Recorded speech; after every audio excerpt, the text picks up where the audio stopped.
The cargo bay of Station Helios 9 reeked of oil, ozone, and desperation. Eli Thorne wiped his grease-stained hands on his coveralls, squinting at the manifest on his datapad. Another shipment from the Zenthari Consortium. Another headache waiting to happen. He wasn't supposed to be here. The night shift mechanic had called in sick, and Eli, ever the fool with a soft heart, had volunteered to cover.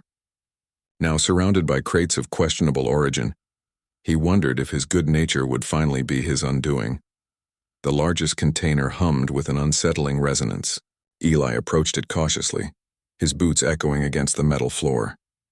The manifest listed it as mining equipment, but the breathing holes drilled into the reinforced steel told a different story. "What the hell?" Eli muttered, pressing his ear against the crate. A low growl reverberated from within, not mechanical, but primal, alive. His fingers moved before his brain could catch up, inputting the override code he'd lifted from a drunk supervisor 3 months ago. The locks disengaged with a hiss and the crate's front panel fell open. 2 eyes blazed in the darkness, violet fire trapped in silver irises. The creature inside was massive, easily 8 feet tall even in its crouched position. Its body was covered in midnight black fur that seemed to absorb light, and its form was lupine but distinctly alien. Cybernetic implants dotted its skull and spine, pulsing with sickly yellow light. Heavy chains bound its limbs, each link etched with glowing Zenthari runes.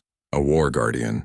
Eli had heard stories, whispered legends from the outer colonies about the Vashin, an extinct warrior race that had resisted the Zenthari Empire for 3 centuries before being wiped out.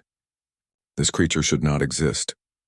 The guardian's lips curled back, revealing rows of crystalline teeth. "Human," it rasped in universal standard, its voice like gravel scraping across steel. "Kill me or leave. Those are your only mercies." Eli's throat went dry. "I'm not here to kill anyone." "Then you are a fool." The creature's chains rattled as it shifted. "The Zenthari will return. When they find their property damaged, they will make an example of this station, of you. You're not property." The words came out harder than Eli intended. He stepped closer, examining the chains. Nobody deserves to be in a cage. The guardian's eyes narrowed. "Sentiment. How delightfully human. Tell me, little mechanic, do you know what I am?" "A person," Eli said simply, pulling his plasma cutter from his tool belt. "And that's enough." For the first time in 73 cycles, since the day the Zenthari had slaughtered, his pack and enslaved him, Vakor felt something other than rage or emptiness, confusion. The human was small, unremarkable by any warrior's standard. His species was young, barely spreading beyond their own solar cluster. Yet here he stood, approaching a creature bred for war, treating those chains like an offense against the universe itself. "You will die for this," Vakor warned. It wasn't a threat, just fact. "Yeah, probably." The human, Eli, his coveralls red, activated the plasma cutter. Its blue flame cast dancing shadows across his determined face. "But I've got to live with myself first, and I couldn't do that knowing I left someone locked up like this." The cutter bit into the first chain. Zenthari runes flared and died. Vakor felt the suppression field weakening, felt his strength slowly returning.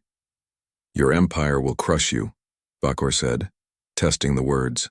"Humanity is not ready for this war." Eli moved to the second chain, sweat beading on his forehead from the cutter's heat. "Maybe not, but we're pretty good at figuring things out as we go." He grinned, and it was the most insane expression Vakor had ever witnessed. Besides, somebody's got to stand up to bullies. "Might as well be us." The second chain fell away. Then the third. With each broken link, Vakor felt the weight of his bondage lifting. The cybernetic implants, designed to cause pain if he disobeyed, sparked and went dark as Eli disabled them with practiced efficiency.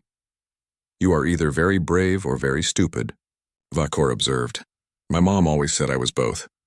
Eli cut through the final chain, and it fell to the floor with a resounding crash. "There. You're free." Vakor rose to his full height, testing his limbs.